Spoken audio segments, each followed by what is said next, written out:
šo aktualitāšu nav ļoti daudz, bet tomēr ir. Ir tādas lietas, kas interesē gan nodokļu maksātājs, gan vispār, teiksim, fiziskās personas, ja mēs tur skatāmies, piemēram, tur grozījums akcijas nodokļu likumā vai dabas resursu nodoklī izmaiņas. Un ir, protams, lietas, kas mums mainās arī iedzīvotāju ienākumu nodoklī, un ir kaut kādas lietas, kas pēc tam vēl diezgan būtisks, kas mainījušās ir mikrouzņēmuma nodokļu likumā, un tad mums ir izmaiņas par valsts sociālo apdrošināšanu, pievienotās vērtības nodoklī, uzņēmuma ienākumu nodoklī.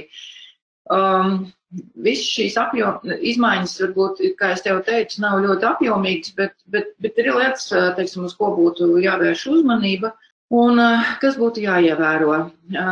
Protams, es esmu pamanījusi arī, kad daudzi ir norūpējušies vai ieinteresēti jaunajos reitingos, ko valsts ieņēmuma dienests mums jau paziņoja pagājušā gada pašās beigās, tad arī par to parunāsim.